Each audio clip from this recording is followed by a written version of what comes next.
সর্বত্র শিক্ষার্থীদের উচ্ছ্বসিত সাড়া আমাদের গভীরভাবে অনুপ্রাণিত করেছে। আন্তরিক ইচ্ছা থাকা সত্ত্বেও আমরা হয়তোবা অনেকের কাছে পৌঁছাতে পারিনি। আমরা তাদের কাছেও আজ সংবাদ সম্মেলনের মাধ্যমে দোয়া ও সমর্থন প্রত্যাশা করছি। আবার অনেকের কাছে এত বেশিবার যাওয়া হয়েছে যে স্বাভাবিকভাবে তাদের বিরক্ত হওয়ার কথা, কিন্তু শিক্ষার্থী ভাই বোনেরা বিরক্ত না হয়ে আমাদের আন্তরিকভাবে স্বাগত জানিয়েছেন। আমরা সকলের প্রতি কৃতজ্ঞ। দীর্ঘদিনের প্রচারণায় আমাদের কথা, কাজ বা আচরণে কেউ যদি কষ্ট পেয়ে থাকেন, আমরা আপনাদের নিকট আন্তরিকভাবে ক্ষমা প্রার্থনা করছি। প্রিয় সাংবাদিকবৃন্দ, আমরা চাই একটা শক্তিশালী রাকসু যেটা শিক্ষার্থীদের স্বার্থ সংশ্লিষ্ট বিষয়ে বলিষ্ঠভাবে কাজ করবে। ৩৫ বছর পর একটি শক্তিশালী রাকসু গঠনের সুযোগ শিক্ষার্থীদের হাতে এসেছে। আমরা আশা করি তারা সেই সুযোগকে যথাযথভাবে কাজে লাগাবেন। সেজন্য আগামী ১৬ অক্টোবর আবাসিক অনাবাসিক সকল শিক্ষার্থীদের দলে দলে এসে সানন্দে ভোট প্রদান করার জন্য উদাত্ত আহ্বান জানাচ্ছি। আমরা আশা করি নির্বাচন সফল করতে প্রত্যেক প্যানেল, প্রার্থীরা এবং সমর্থকরা একে অপরকে সহযোগিতা করার মাধ্যমে শৃঙ্খলা, ভ্রাতৃত্ব ও সৌহার্দ্যের পরিবেশ বজায় রাখবেন, যাতে প্রত্যেক প্রার্থী ভয়মুক্ত পরিবেশে তাদের ভোটাধিকার প্রয়োগ করতে পারেন। আমরা শিক্ষার্থীদের প্রতি আস্থা রাখি। তারা প্রত্যেকেই শিক্ষিত, সচেতন। তারা যোগ্য প্রার্থীকেই তাদের প্রতিনিধি হিসেবে বাছাই করবেন। তাদেরকে সেই সুযোগটি তৈরি করে দিতে হবে এবং প্রশাসনকেও তাদের নিরপেক্ষতা বজায় রাখতে হবে। প্রসঙ্গত বলে রাখা দরকার, আমরা ইতোমধ্যে এই নির্বাচন নিয়ে অনেক নাটকীয়তা দেখেছি। 4 বার নির্বাচনের তারিখ দেওয়া হয়েছে এবং 3 বার নির্বাচনের তারিখ পেছানো হয়েছে।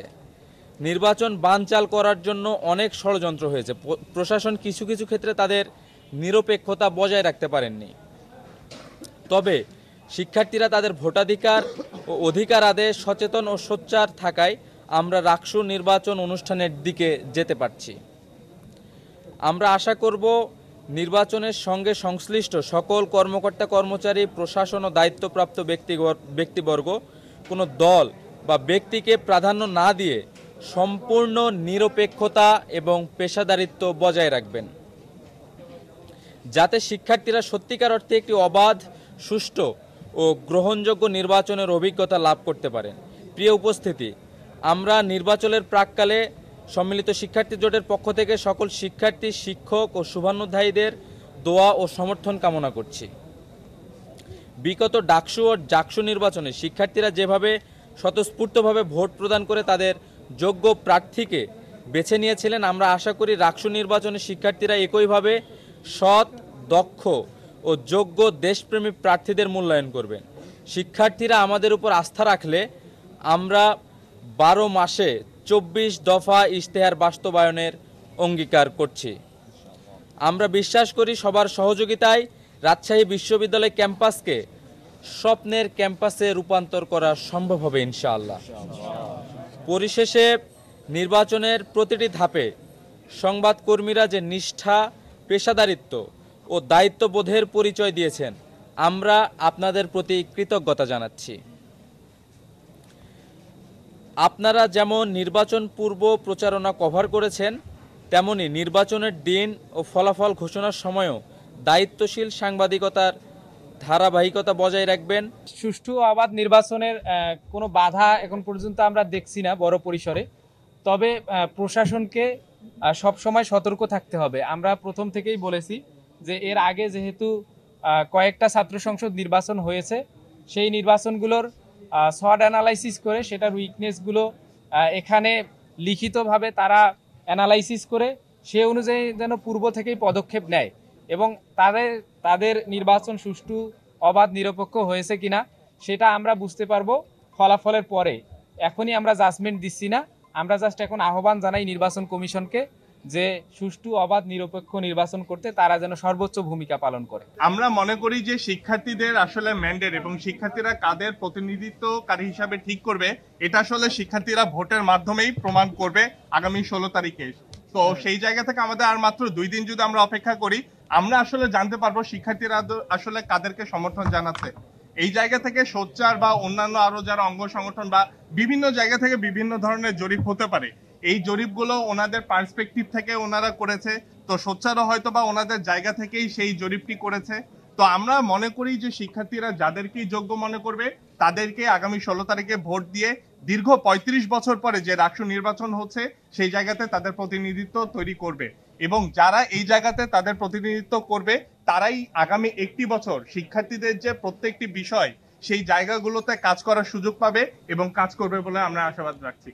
এবং এখন পর্যন্ত আগামী 16 তারিখে আমরা আশাবাদ ব্যক্ত করছি, আপনারাও একটু আগে বললাম যে নিরপেক্ষ, সুষ্ঠু এবং একটি গ্রহণযোগ্য নির্বাচন হবে, এবং আমরা আশা রাখছি নির্বাচন কমিশন, বিশ্ববিদ্যালয় প্রশাসন সহ সংশ্লিষ্ট সকল ব্যক্তিবর্গ আমাদের গ্রহণীয় একটি নির্বাচন আমাদের শিক্ষার্থীদেরকে উপহার দিবে, এবং এমন একটি সুষ্ঠু নির্বাচন যদি সম্ভব হয়, ফলাফল যেটাই আসুক আমাদের সম্মিলিত শিক্ষার্থী জোটের পক্ষ থেকে সেই ফলাফল আমরা মেনে নিব ইনশাআল্লাহ। দেখেন, আমাদের গতকালকে একটি অনাকাঙ্ক্ষিত ঘটনা ঘটেছে। আমরা আচরণবিধি মেনেই বেগম খালেদা জিয়া হলে আমাদের প্রজেকশন মিটিং করেছিলাম, কিন্তু সেই জায়গাতে হঠাৎ কিছু নীতিমালা সামনে নিয়ে এসে আমাদেরকে বাধা প্রদান করা হয়। আপনারা হয়তোবা সকলেই জানেন যে ইতিপূর্বে আমরা 10টি হলে কিন্তু আমাদের প্রজেকশন মিটিং করেছিলাম, কোনো হলেই কিন্তু আমাদেরকে বাধা প্রদান বা আচরণবিধি লঙ্ঘনের কথা বলা হয়নি। কিন্তু গতকালকে হঠাৎ করে একটা অনাকাঙ্ক্ষিত ঘটনা ঘটে। পরবর্তীতে আমরা যখন চিফ ইলেকশন কমিশনার স্যারের সাথে কথা বলি, তো স্যার আমাদেরকে যে বিষয়টি জানান যে আচরণবিধিতে উল্লেখ নাই বা অনেক কিছু উজ্জ্বল রয়েছে, কিন্তু আমাদেরকে সেগুলো মানতে হবে। আমাদের সম্মিলিত শিক্ষার্থী জোটের পক্ষ থেকে আমরা সুস্পষ্টভাবে এই বিষয়টি ডিক্লেয়ার করছি যে যদি আচরণবিধি আপনাদের মনে হয় যে অস্পষ্টতা রয়েছে, অনেকগুলো বিষয় উজ্জ্বল রয়েছে কিন্তু সেগুলো ক্লিয়ার করা দরকার, তাহলে আপনারা নির্বাচনের আগের দিনের মধ্যেই নির্দেশনা আকারে সেগুলো প্রকাশ করবেন। আমরা ইনশাআল্লাহ 16 তারিখে সেই নির্দেশনা এবং আচরণবিধিকে সামনে রেখেই আমরা নির্বাচন বাস্তবায়ন করব। কিন্তু 16 তারিখে যদি হঠাৎ করে নতুন কোনো নীতিমালা নিয়ে আসা হয় যেটি আচরণবিধি অথবা নির্দেশনার মধ্যে ছিল না, সেটি আসলে আমরা মনে করব যে পক্ষপাতিত্বমূলক, এবং আমরা এই জায়গাতে নির্বাচন কমিশনকে বারবার বলেছি আপনারা বিগত দুইটি ডাকসু এবং জাকসু নির্বাচনকে ফলো করেন, সেই জায়গাগুলোতে যে বিষয়গুলো আপনাদের আচরণবিধিতে নাই আপনারা সেগুলোকে হাইলাইট করেন এবং সেই অনুযায়ী নির্বাচন পরিচালনা করেন। আমরা আশা রাখছি নির্বাচন কমিশন যদি এই বিষয়গুলোকে ওভারকাম করতে পারে, ইনশাআল্লাহ 16 তারিখে একটি গ্রহণযোগ্য নির্বাচন সম্ভব। দেখেন, বিষয়গুলো হচ্ছে যে আমরা শুরু থেকে, আপনারাও জানেন যে আমরা নির্বাচন কমিশনকে একাধিকবার বলেছি যে একজন প্রার্থী সর্বোচ্চ কতটুকু ব্যয় করতে পারবে তার একটি নির্ধারিত লিমিট আপনারা করে দেন, কিন্তু সেই জায়গা থেকে নির্বাচন কমিশন অর্থ ব্যয়ের ক্ষেত্রে কোনো লিমিট করে দেয়নি। সেই জায়গা থেকে আমাদের পক্ষ থেকে, এবং আপনারা জানেন যে স্বতন্ত্র এবং বিভিন্ন প্যানেলের ভাইরা তাদের নিজ সামর্থ্য অনুযায়ী সর্বোচ্চটুকু চেষ্টা করেছেন।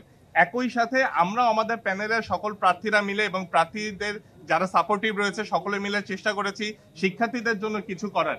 এই জায়গাতে আসলে কালো টাকা ছড়াছড়ি বা গতকালকে যে অভিযোগটি আসলো যে আমাদের খাবার নাকি জব্দ করা হয়েছে, অথচ নির্বাচন কমিশনার স্যার কিন্তু সুস্পষ্টভাবেই বলেছে খাবার জব্দ করা হয়নি, খাবারের জাস্ট অনুমতি দেওয়া হয়নি, আমরা সেই খাবারগুলো নিয়ে চলে এসেছি। তো এই ধরনের যে পাল্টাপাল্টি অভিযোগ বা মিথ্যাচার, এগুলো আসলে আপনারা যারা গণমাধ্যম কর্মী রয়েছেন আপনাদেরকে আমরা অনুরোধ করব আপনারা বিষয়গুলো দেখবেন। শুধু আমরা না, যে কোনো প্যানেল বা প্রার্থী যদি এই ধরনের কোনো অনাকাঙ্ক্ষিত ঘটনা ঘটায় আপনারা সেগুলো মিডিয়ার মাধ্যমে তুলে আনবেন এবং সকলের সামনে সেটি উন্মোচিত করবেন।